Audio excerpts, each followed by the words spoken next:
Hey, what is up, everybody? This is your boy AJTRIP, and welcome to Dash to Shoot, a weekly episodic show where I talk about what's going on in the world of professional wrestling.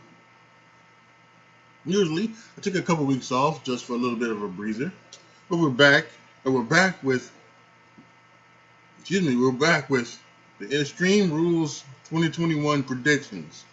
Although it really isn't Extreme Rules, there's only been one announced match to be Extreme Rule. So I don't know. Maybe it's something that they should think about. Maybe getting rid of Extreme Rules if they're not going to make them Extreme Rules. I actually think they should keep them and and do what they used to do. Make every match an Extreme Rules match and cut down on doing other non-Extreme Rules matches during other doing TV. Yeah, that's neither here nor there. Um, So yeah, we've got Extreme Rules tomorrow night. Make sure you come back here after the Stranger Things review. We'll talk about it. The show. We'll talk about the show, what went down, and everything like that. But right now, we're talking about the predictions. We're predicting what we're going to see.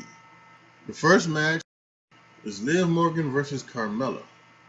This I thought we were going to go steel cage match here because Liv Morgan said in her promo a couple weeks ago that Carmela's always running away, so I thought they were going to go steel cage match here, but they didn't. Again, they have not. The only thing they've announced that is the Extreme Rules match is the Universal Championship match. So, but I think after last night, Liv Morgan losing to Zelina Vega by distraction of Carmela, I think Liv Morgan gets her return victory here. So I think Liv Morgan takes the victory against Carmela. For the SmackDown Tag Team Championship, the Usos champions are taking on the Street Profits. Last night, apparently, Hawkins somewhere, I don't know, maybe, who knows. Um, but it was Montez Ford all on himself. He took on Roman Reigns in a pretty darn good match. Obviously, he lost, but now then they had a beatdown over on Montez after the match with the Usos. But to me, I think it's the bloodline, and I think I don't think the bloodline storyline is ready to end yet. Now there could be something to say about the Usos maybe losing the championships to the Street Profits and having Roman be a little upset at them and them trying to do everything they can to get the titles back. But I don't know. I don't know if that's right now, especially with the draft coming up next Friday. To me, that would be something like a team after the draft would, maybe after the draft would happen. Maybe you would do it then. So I think the Usos retain once again. I think they retain actually, unlike a couple weeks ago when they retained by disqualification. I think they retained this week by actually pinning the Street Profits. The United States Triple Threat match between Damian Priest, the champion, Jeff Hardy, and Sheamus. It was changed this past Monday when Jeff Hardy was added to the match after he beat Sheamus in a one-on-one match. I'm not sure why they added Jeff Hardy.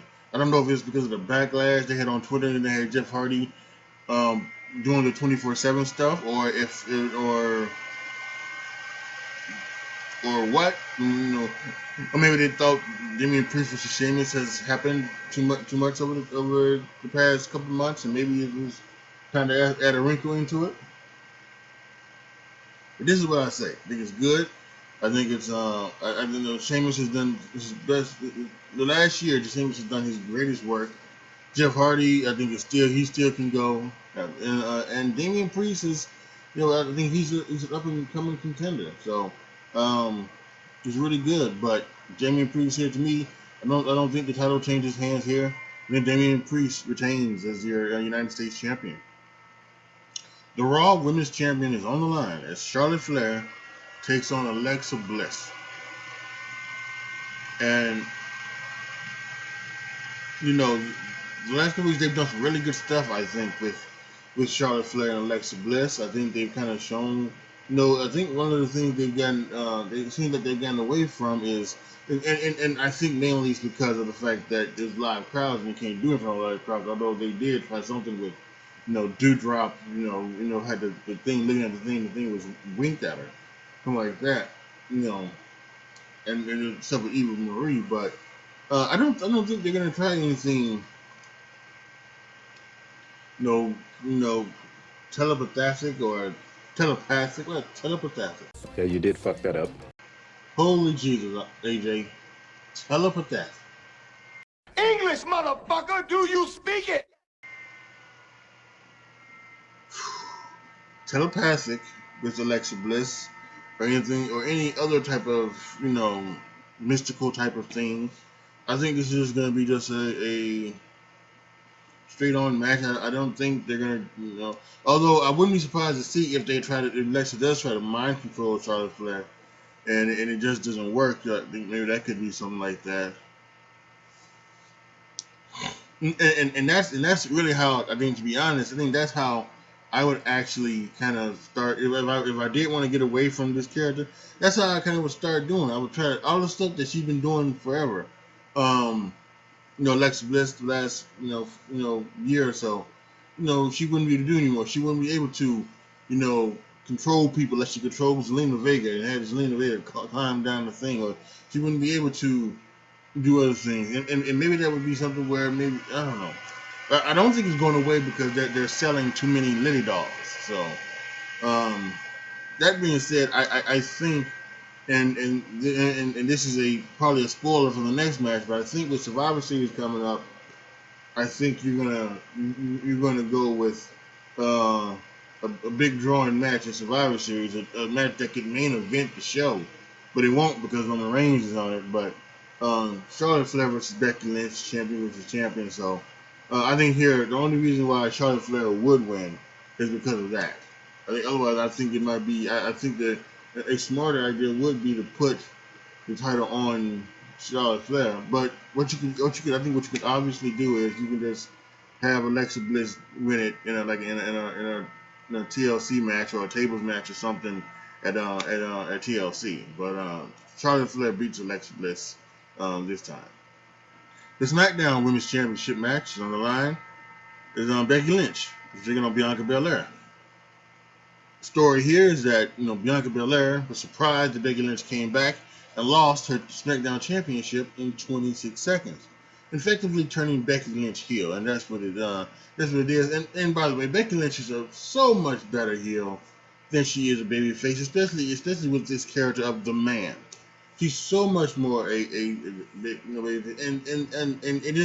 just proves that them going away from the heel turn several years ago, you know, when they turned the heel, that was so stupid to do that. It was so stupid, and and they listened to they listened to the fans, and it really was stupid to do so. She should have been a heel all along. She really should. She really should have been a heel all along, and it was a stupid to have her not be one. It really was. Um, but yeah, and she is so great. So the last couple of weeks we've had Becky get the best of uh, uh, Bianca in her hometown of Knoxville, Tennessee, and then last night we had Bianca Belair return the favor for Becky Lynch. But again, like I mentioned in the last one, Becky Lynch, as good as Bianca Belair and Charlotte Flair would be, and as good as Alexa Bliss and Becky Lynch would be, and as good as Alexa Bliss and Bianca Belair would be,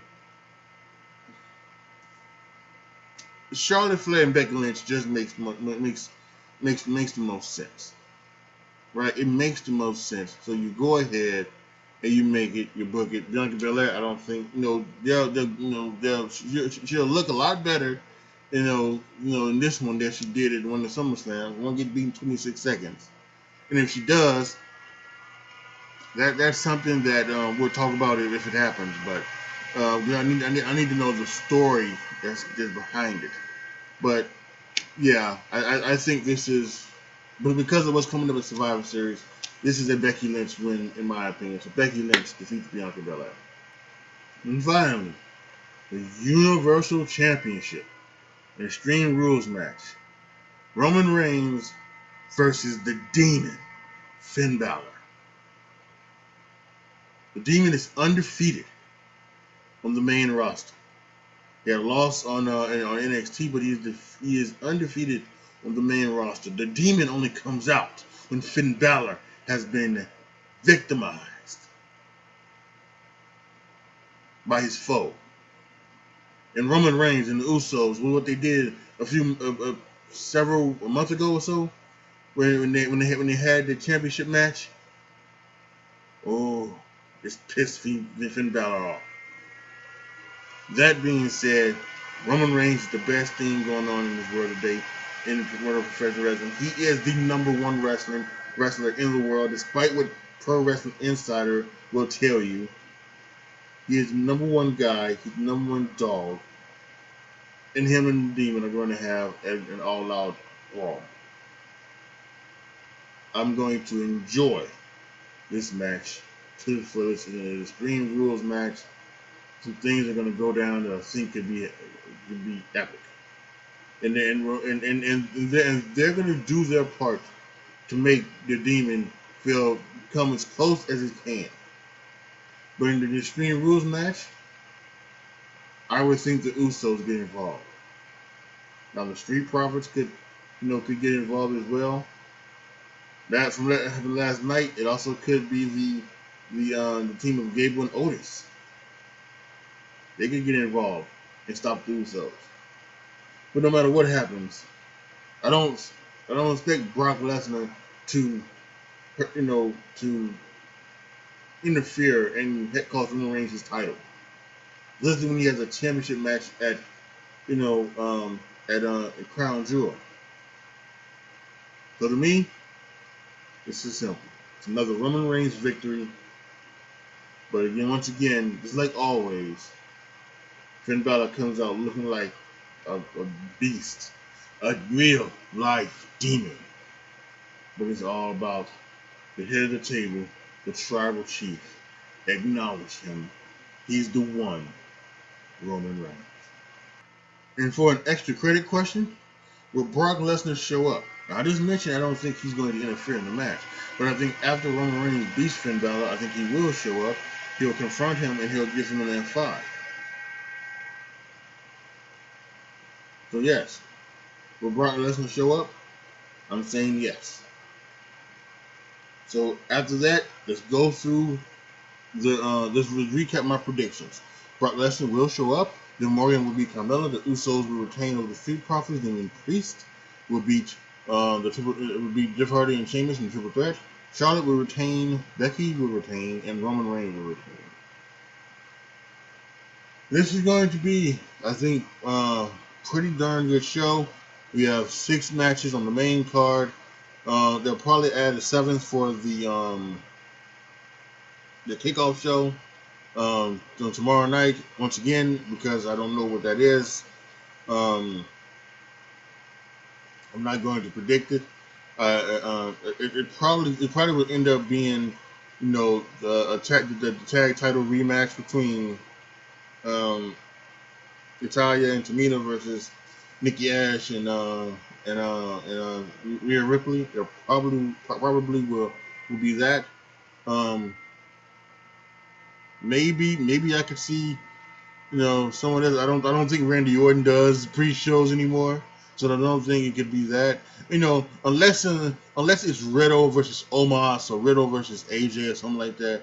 Then he'll be out there with Riddle, but I don't see anything else like that. And on SmackDown, I don't. Again, maybe they could do it. They're doing this whole storyline with Naomi and Sonya Deville, which, by the way, Alfred Kanua on Twitter, he seems to think that they're doing this like racial storyline, because there's this undertone where Sonya Deville on the phone, and the person that she's been talking to on the phone has been Karen, and and she's been kind of dismissing her and someone like that. And then last night, whatever they did,